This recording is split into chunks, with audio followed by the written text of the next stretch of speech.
Okay, so first things first, yeah, you gotta unplug. You gotta unplug, step out of the matrix. It is the bees of boxing, and what I'm asking people to do, it's not something that we really do so much on the bees of boxing because it's boxing.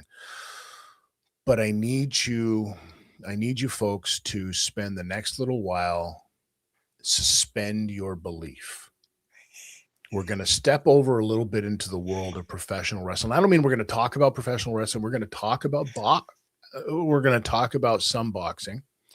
And then I'm going to need you to suspend your belief when we talk about the other stuff. When we talk about what was Misfits boxing. Now, there was some good boxing in Bam Rodriguez fight last night or this morning, depending on where you were in the world. It was fantastic stuff, and we're going to talk about that as well. But first and foremost, thank you all to everybody who's listening to this on any one of your podcast providers or watching this on YouTube. If you are, please hit that like, hit that subscribe, toss us a little message if you'd like. Now, without any of this, none of this is possible. I'd like to thank my boxing Lord and Savior, Steve Swift, for joining us each and every week. How are you doing, my friend? Before I forget. Come to the children. Wu-Tang is for the children. We teach the children. Early doors, you bastard. My boxing Lord and Savior. Well, I mean, I feel the same way about Eddie Hall, who fought on the main event of Misfits boxing. Well, because I was going to say the bar is really low because of that, Steve. So do with that what you will, my friend. What a fight that was, though. I mean, you know, Tommy Fury is a professional boxer, kinda. He's actually a Love Island star. And what people were saying was that, I can't quite understand this, but I do believe this, that people were tuning in not for the boxing, but to find out the name of his unborn child, which is Midas. That name again. Midas. I'll have extra chips with that, Midas. I'll have extra fries, Midas, and hold the gravy. Well, it's better than minus. Anyways, I don't know if you noticed this or not. Let's not even talk about the main event first, Steve, because that was a highlight. When you compare, have you ever, let me ask you a question, Steve. Have you ever seen a boxing event that was supposed to be billed as a professional? Fuck, I don't know if I can do this. A professional event where there's no headshots allowed, body punches only, and somebody loses. But Misfits boxing is trading on our laughter. It trades on all of that. All the shit, it trades on it. Darren Till turning up, you know, and all that kind of stuff. It trades on all of that. Being escorted from ringside, that's got to be a work. But I mean, is he with BKFC or BKB? I think it's BKFC, isn't it? They can't be happy that he's going to Misfits because it looks like he's going back there and he's still got 2 fights on his contract with BKFC. So it's just ridiculous. Do you want to now go see Darren Till fight? I mean, it's not about the fights, though, is it? It's about the stuff around that, you know. Yes, because there was a lot around it. It seemed like the fiasco, the bullshit, like the lack of commission with all of the extracurricular activities in between fights. Like clearly after a fight where you've got people losing to too many shots to the forearm because all you had to do was cover your guts, you idiots. And then you have a big melee after that. Then you have a big melee after the main. Then you have like all of these like schmozzes that were happening after the fights. And you ask yourself, where's a commission in any of this kind of stuff? And then you have to remember 2 things, Steve. And this was the dead giveaway for me. Number one, not even a boxing line on these fights. They were like, "No, we ain't even gonna allow you to fucking take any money from us on this one. This is how much bullshit this is."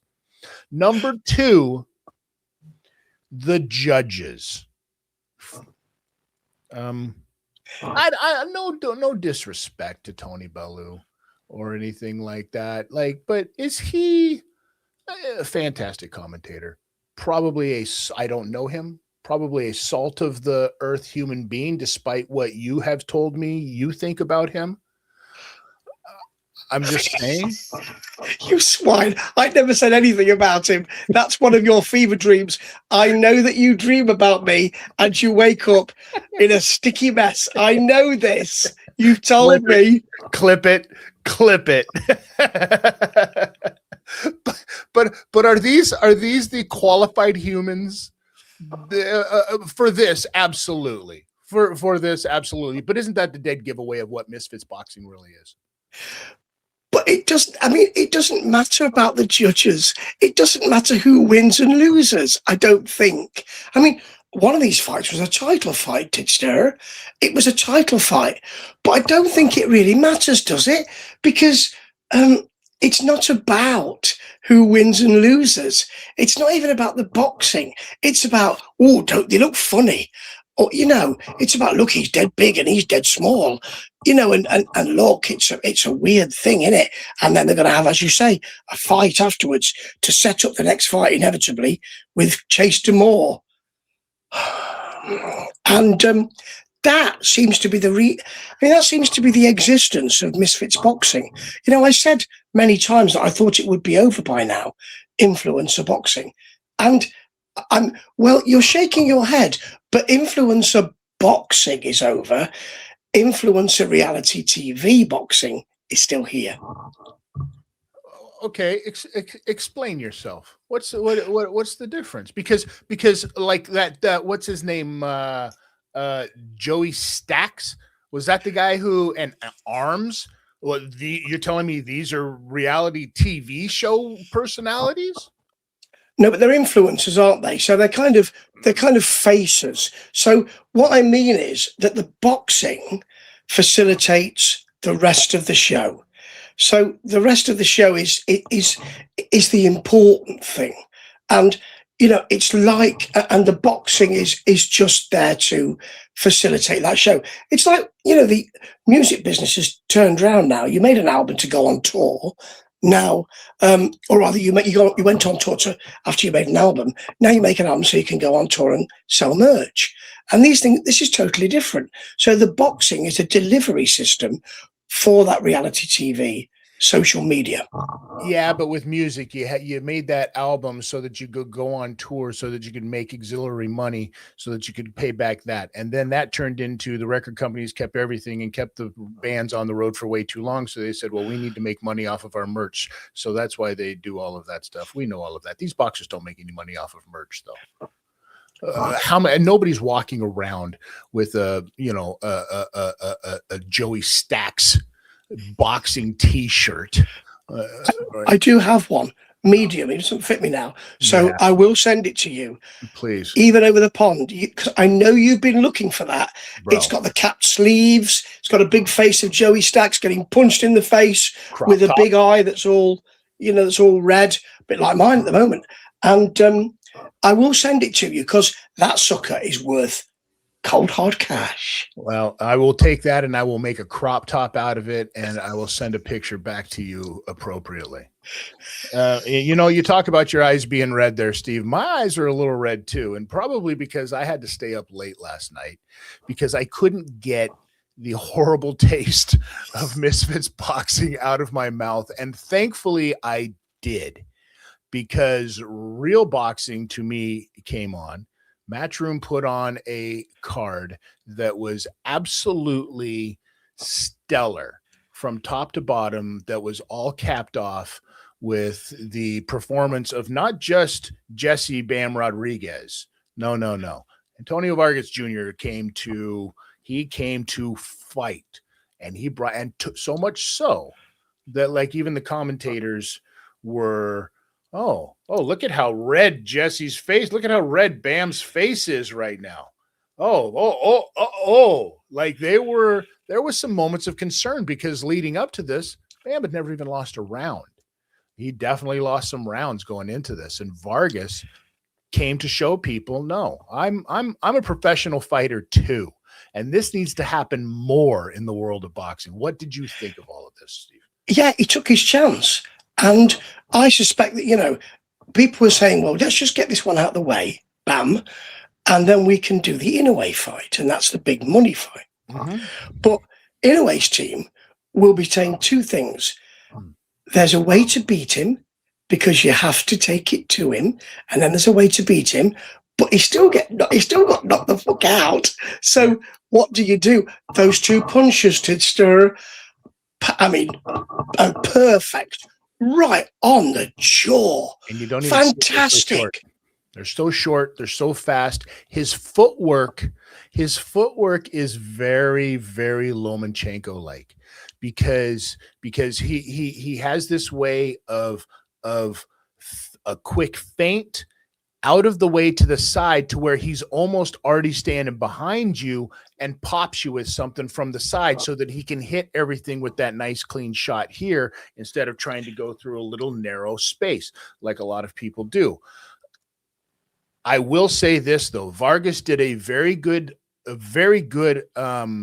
move by anytime he would notice that Bam was not in front of him anymore, he would turn towards him, turn into him, so that you shorten off that shot. He did a great job, but you can only do that for so long against a guy. This is his bread and butter.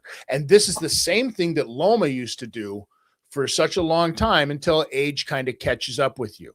So is that a factor in this situation? Will age catch up with them before they make this Inoue fight? Because Steve, there's already talk about, they're saying Robert Garcia says he wants one more fight for Jesse before Inoue.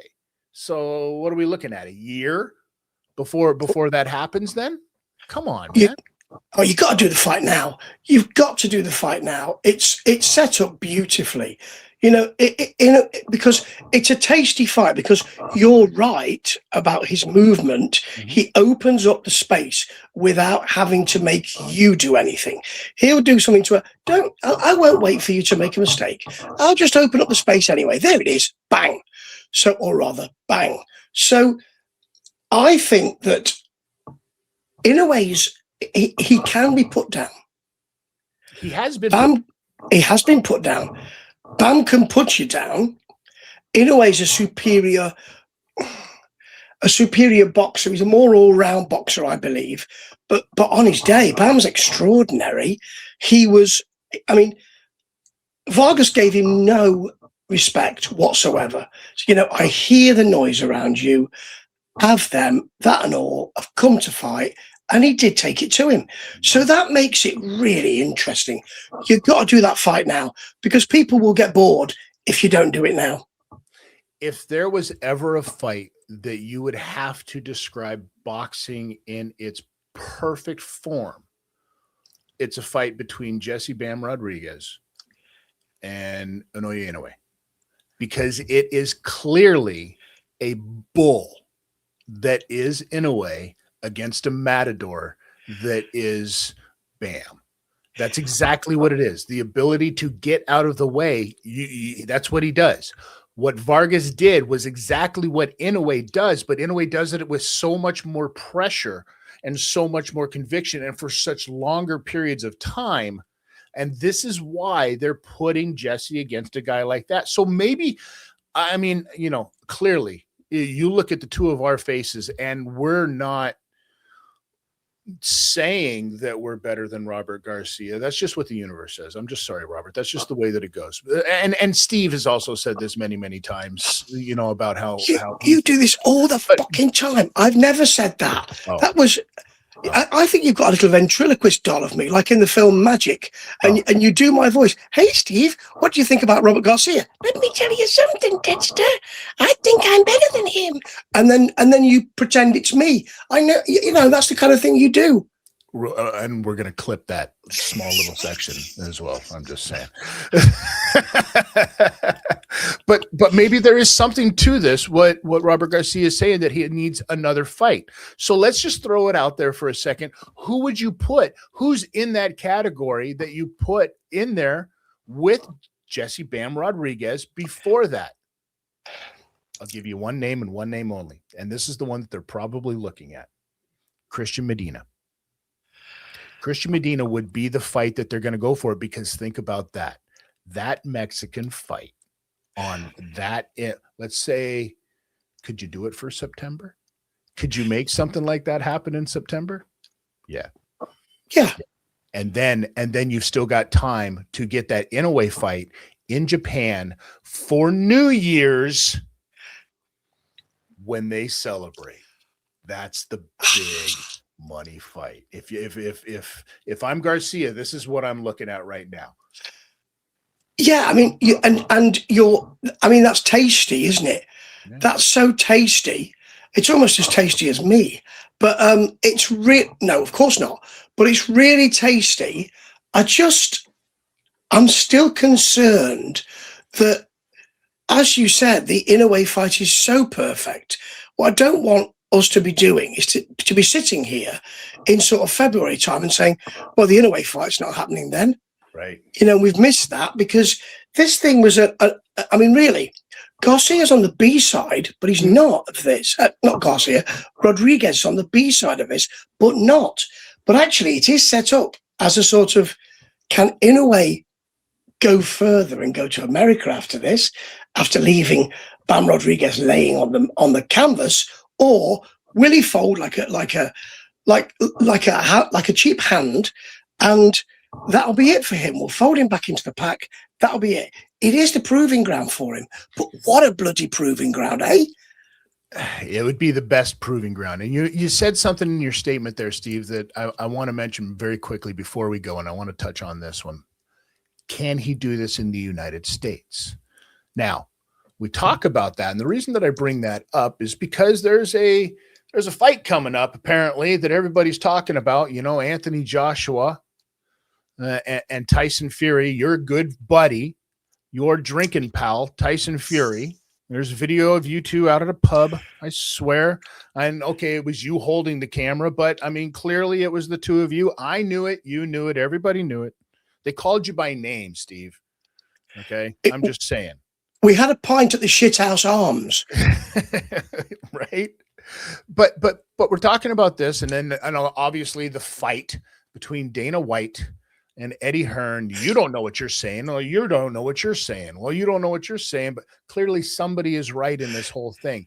And the reason I say this is because Cale Sauerland, of all people, from Misfits Boxing, said this. Okay, I'm going to read this quote to you that he said from a podcast that he was on. If Turkey wants Dana to run it, it makes total sense because he's got American eyeballs, Sauerland told Seconds Out. There'll be a strategical reason if they want to bring in Dana White. If they're going to bring in Dana White, it'll have something to do, I would assume, with America, where the fight means very little. Currently, it's a huge fight in the UK. I mean, huge doesn't quite do it justice. It's ginormous here. But in America, it's not like people are queuing up to watch that fight. These are the two biggest heavyweights, the two biggest heavyweight names in boxing that aren't Alexander Usyk. Why do you think that is?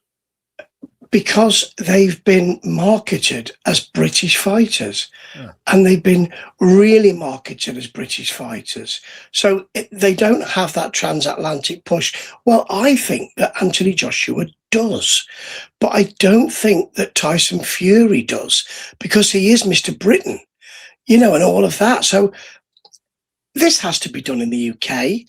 And, the ridiculousness of Dana White saying, well, I negotiated that deal. No, you didn't, says Eddie. I negotiated it. Well, you don't even know where the venue is.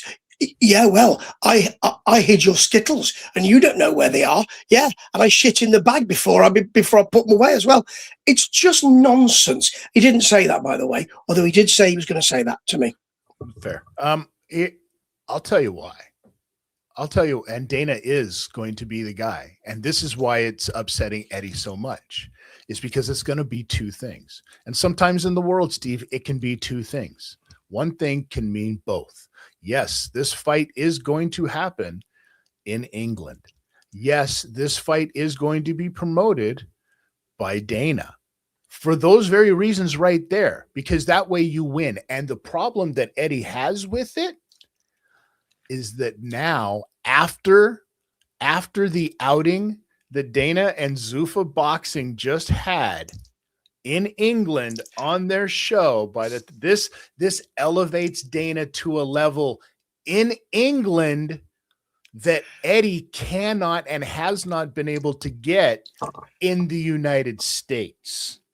And that's what the problem is. He's butthurt again. Your boy's butthurt. He's not my boy. He's not my boy. Wow, he's everyone's boy. I can share him with you. He's not my boy. You're not sharing your boy. Clip that. I don't like the connotation of that, obviously. And I think we should stop using that phraseology. The thing is, don't clip that. So the thing is that, I mean that. The thing is that, in your face, oh boy. Eddie is, because he'll talk to anyone, and because he's brilliant at that, and because he's quotable. In a way, he's like Big John Fury. He's quotable, so people don't really see behind that and see that he is a businessman. And, you've had it handed to you. Yeah, well, Dana's got a load of fucking money from Turkey Hello Sheik behind him. But the reason why it will be Dana, if it is, which I think you're right, is because there's all that money. So money talks, doesn't it? So consequently, if you want the money from Turkey, then that's what has to happen. And I don't think that anyone's going to say, neither Frank Warren, who's been very quiet because he knows his business, either Frank Warren, nor, Spencer Brown, nor Eddie Hearn are going to say, well, I'm fighting to promote this. They'll just say, give us something to save face. And then, yes, you can promote it. But unfortunately, what Dana will do is he'll shit all over that by shouting, I'm promoting, told you, my dick's bigger than yours. He might not use those exact terms, but he will do that. And that will cause consternation, general consternation. And if you consternate too long, you've got to be careful because you could go blind. Take more fiber is what I hear when you're consternated.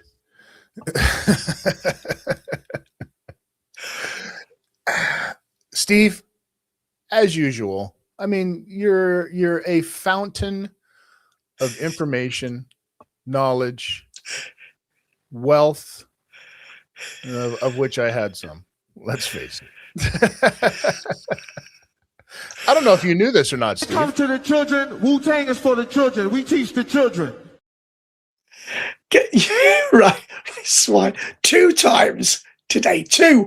Can I just say, one of the best clips on YouTube at the moment is Eddie Hall, just talking nicely about the fight and saying, yeah, well, we had to I worked on my stamina. Then seeing Tyson Fury on the other side of the corridor, just dropping the person he's talking to and starting, Tyson. He's like a competition winner. And actually, that's what he is, because that's what World's Strongest Man is. So, can I have a picture? Can I have a picture? Come on, mate. I mean, I know you wanted to fight with him, but really, we can all see you doing this, Eddie. And if you don't like it, come at me and you, Carl Froch, because Big John Fury is talking about the fight again. He said to Cali Sauerland, let's make it on the 1st of August when my son is fighting. So Carl Froch, come on, son. Are you a shithouse? Or are you a dossar? Or are you going to pay that 2.5 million and get in the ring with him? Here's my question. Here's the homework for the week. I would love to find out next week 2 things from you, Steve, as a gypsy like them. I would like to find out from you, number 1, what is it really going to take for us to get John Fury versus Carl Froch in the ring, fighting each other? What is the number, Carl? We know John's number. What is yours, Carl? Let's make it happen. And number two, and this is more the question, because as we see, as more than ever, Furies are coming out of the woodwork. Like there seems to be a lot more of them in boxing than ever. So here's my question, because clearly John has spread his seed in very many places. Why is it that every single one of these guys all sound like John? Every one of them have that same exact John Fury voice.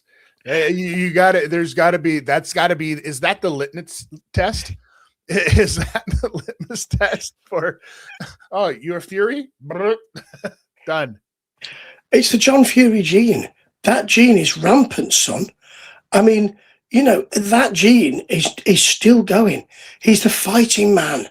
And he's, you know, he said, keep dickheads away from me. Well, you know, I'd like to stay away, but I need to comment.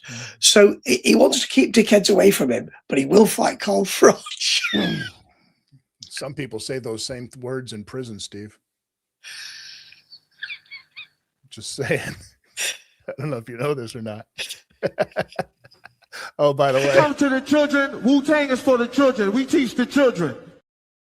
3 times, you sons of bitches. 3 times. Swine. 3 times. How dare you? Well, this is why. You are cursed. Just saying. Oh, now you've done it. That's it now. I mean, I'm really pleased that TK are about to put him with the Knicks, my basketball team, who have just won. Thank goodness it's after they've won, which is fantastic news. But I don't know what he's going to do with that. Layups. That kind of nonsense. Well, if it's TKO, then I think that it's only a matter of time before we may, I don't know, do we see him in Zuffa boxing?